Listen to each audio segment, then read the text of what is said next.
Olá, pessoal. Hoje a gente vai iniciar a nossa revisão da apostila do segundo bimestre, lá na página 2, o modernismo no Brasil. Já reparou como, na história da arte, há vários momentos em que ela sofre um tipo de ruptura?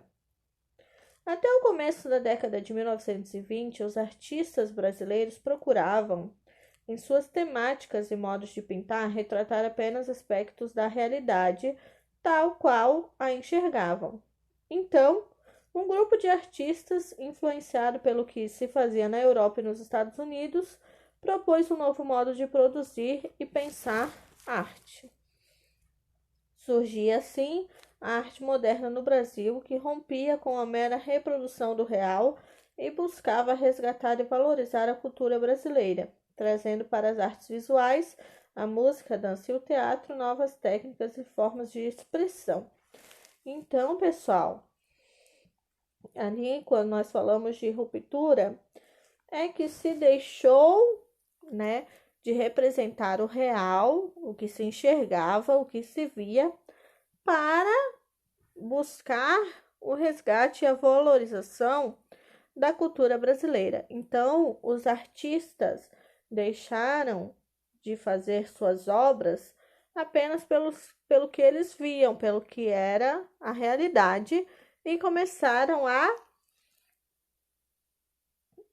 resgatar e valorizar a cultura brasileira, tá? Tanto na música, nas artes visuais, na dança e no teatro, tá? Então, todos os tipos de arte sofreram mudanças, certo?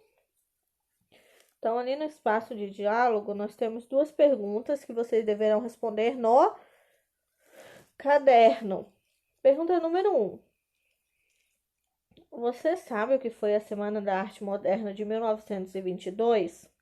Se sim, você vai responder que sim e vai descrever o que foi. Se não, você vai responder que não. Como você imagina que o movimento modernista influenciou a arte no Brasil? Então, você vai pensar, certo?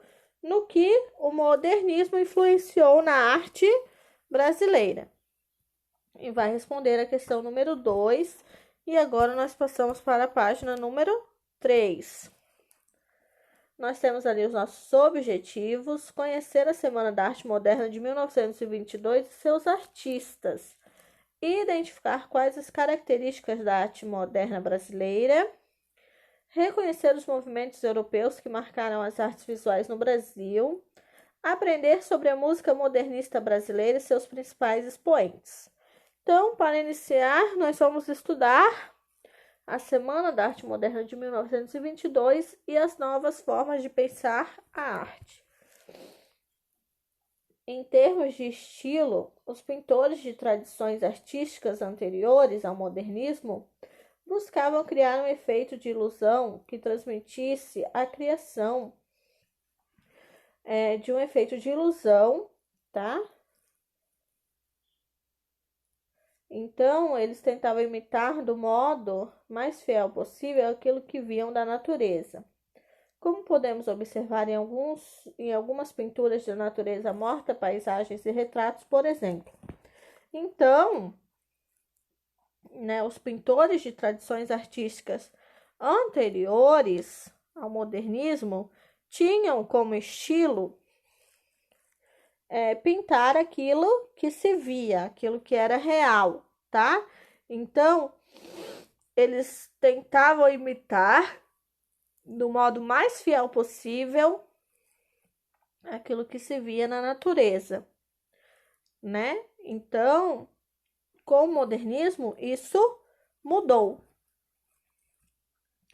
Um dos objetivos da Semana da Arte Moderna de 1922 foi desenvolver uma arte com identidade brasileira que valorizasse a liberdade criativa e oportunizasse o desenvolvimento de novas técnicas artísticas. Então, a Semana da Arte Moderna de 1922 tinha como objetivo o quê? Desenvolver uma arte com identidade brasileira, aquilo, né? A cultura brasileira, o que tem de melhor no Brasil, tá? E valorizar a liberdade criativa, né? Para que se desenvolvesse novas técnicas artísticas pelos artistas. Idealizada por um grupo de artistas, a Semana da Arte Moderna ocorreu entre os dias 11 e 17 de fevereiro de 1922, no Teatro Municipal de São Paulo. Em sua programação foram apresentados recitais de poesia, concertos e exposições de artes plásticas e conferências que movimentaram a sociedade paulista na época. O evento incomodou jornalistas, críticos e outros intelectuais que reagiram com resistência diante de obras que propunham uma arte genuinamente brasileira e, ao mesmo tempo, pautarem novas tendências estéticas baseadas nos movimentos modernistas europeus. Então, pessoal, houve um grupo de artistas, né, que fizeram, tá, que idealizaram a Semana da Arte Moderna. Então, na Semana da Arte Moderna tiveram apresentações de recitais de poesia, concertos, exposições de artes plásticas e conferências, né? Então, essas foram as apresentações que tiveram na Semana da Arte Moderna. E essa semana incomodou muito os jornalistas e críticos, porque as obras eram diferentes do que estava se acostumado a ver.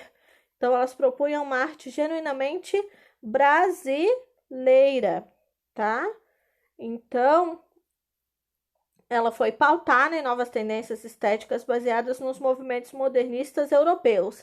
Então, esse grupo de artistas que idealizou a Semana da Arte Moderna se inspirou na arte europeia para criar as suas obras, tá? Nas artes visuais, os artistas que participaram dessa semana foram Anita Malfatti, Di Cavalcanti, John Grass, Lazar Segal, Oswald Goeldi e Vicente Monteiro. Então, aqui nós temos duas obras, uma de Almeida Júnior, tá?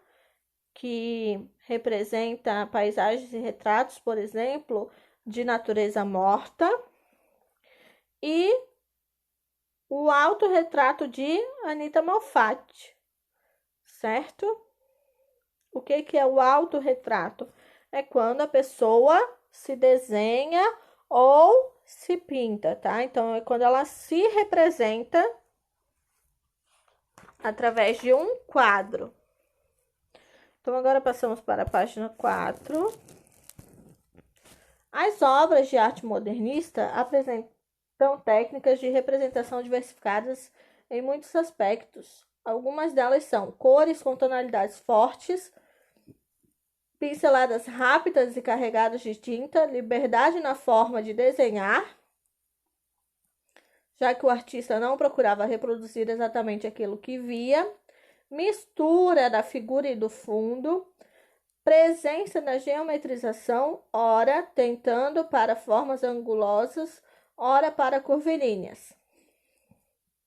A despreocupação com o realismo aplicado à obra e a influência das vanguardas europeias trouxeram para a arte brasileira uma liberdade de criação que se contrapunha ao rigor utilizado por artistas com formação acadêmica.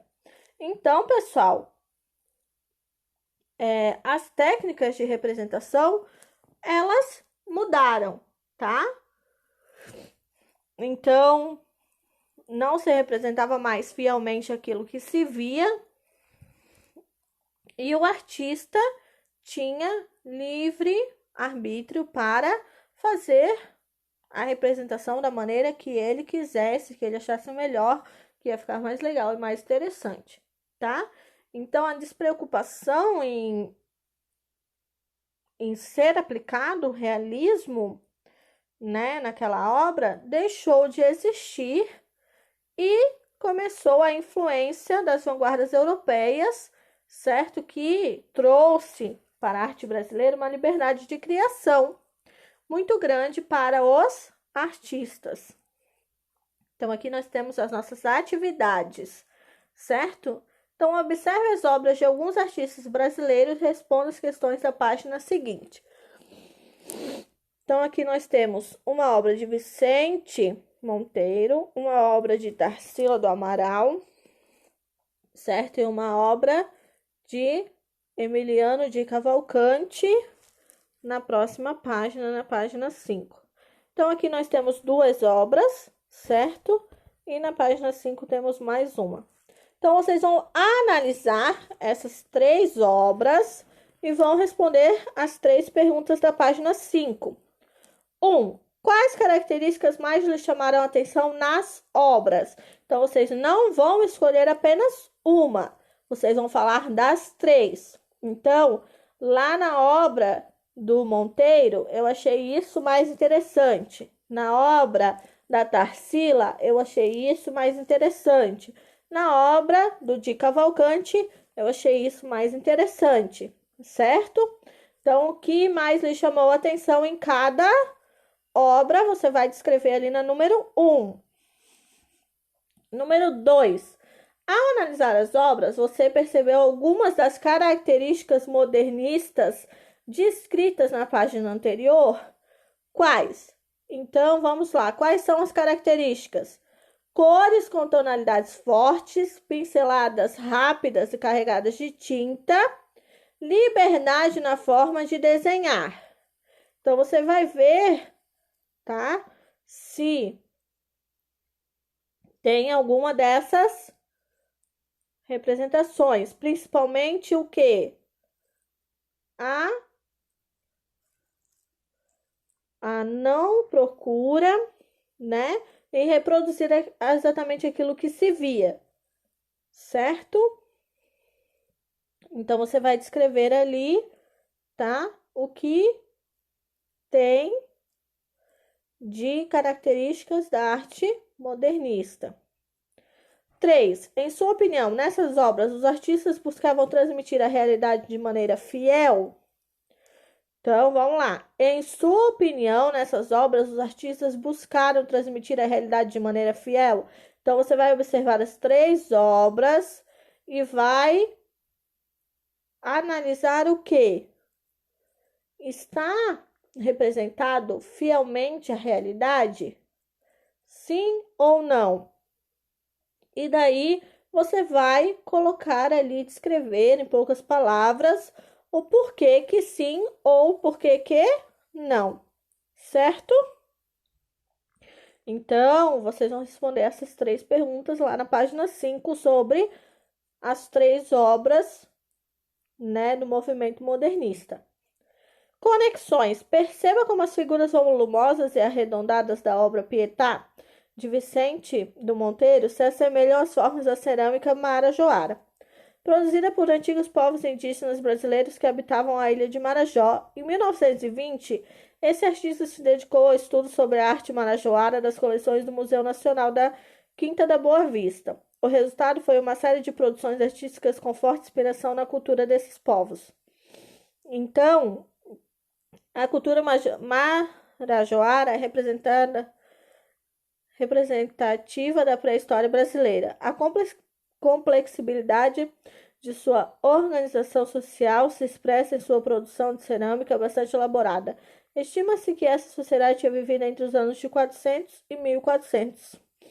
Então, aqui nós temos uma obra do Vicente, tá? Que se assemelha à cerâmica marajoara, tá? Então, espero que vocês tenham entendido todo o conteúdo. Se não, eu estou lá à disposição de vocês para tirar as dúvidas. E até semana que vem.